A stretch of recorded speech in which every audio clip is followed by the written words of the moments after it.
Okay, back to Broadcasting on the Beach with Halftime Howie. If you look at our sign, Broadcasting on the Beach with Halftime Howie, there are three words up there: information, entertainment, and inspiration.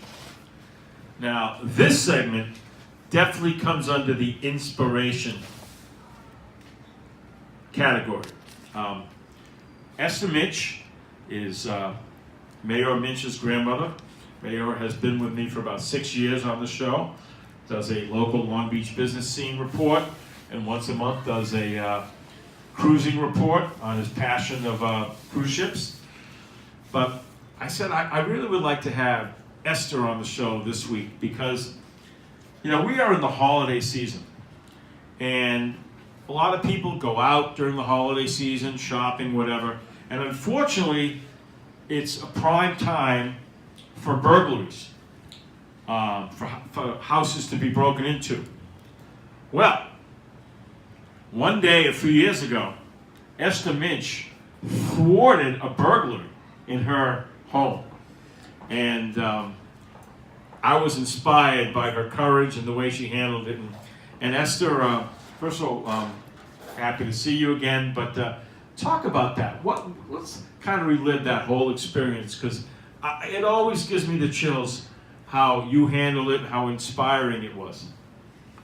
You know, you brought to me all memory that when you asked me, I almost forgot. Well, there was New Year's Eve at night.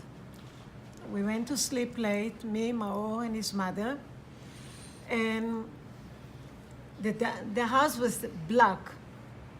Actually, it's a Hanukkah. Okay. It's Hanukkah. And I had levivot, the Hanukkah latkes, on the table in the kitchen. We went out, three of us, and then we came back and we went to sleep. In the middle of the night, I feel something next to my dresser. Nose like somebody moving on my dress or something. I turned to the other side and I says, forget about it. But I still heard that noise on my dresser. So I woke up and said, Maor, what are you doing here? I looking up, there was no Maor, the 10 feet tall man standing next to me. Well, in my side of the bed, I have my big closet and there's a big mirror. So I looked not at the man, I looked at the mirror and I said, a man standing right to me and looking to me. I got up, I don't even know how I slide out the bed, slowly walking against my bed to go out the door, and he's following me. Now I go down the stairs, leaning on the wall, and slide down, down, down, and afraid that the kids will not, Maor and his mother, when I wake up. We went to the kitchen, and I watching him. All of a sudden, he's holding a big knife, the biggest knife in my kitchen. And I says to him, what are you doing here? He says to me, I'm hungry. I said, how did you get to the house? He says, from the door. I look at the door. I have the courage to go to the door, and the door was open. So I slide the door more open, and I slide out, and the guy was following me. The minute he was get out, I ran in the house and like closed the door. We called the police that day, and I never know. They took the knife. The police took the knife. They have the prints, but never follow of the case anymore. But for a month, I was shaking. Thank you. That was incredible, but when you saw that man, a stranger with a knife, weren't you terrified? And wasn't it amazing that he didn't go to strike you? I mean, you must have been like, it sounded like you were really calm during the whole episode. First thing, you have to always, I don't know how did I learn it and where they coming from. First thing, you have to calm yourself. Don't be hysterical, don't scream, just be calm. talk to the burglar or something. That's what I think I did. I spoke to him nice. The question is that not scream, what you doing here? I says, who are you? What are you doing here? What do you want? He said, I want to eat.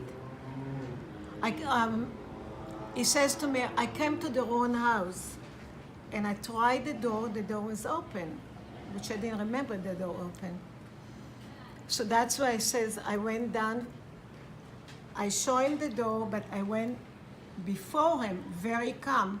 Maor did not hear anything and saw his mother until I was out. And that's what, after he was out the door, that's what I came. I broke down with hysterical, shaking. But first thing to any burglar, anybody, calm yourself before you scream.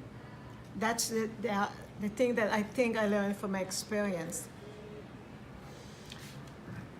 You know, Esther, that is so inspiring because even though you had every right to panic and scream, you know, you saw this total stranger with a large knife, you were cool, calm, and collected.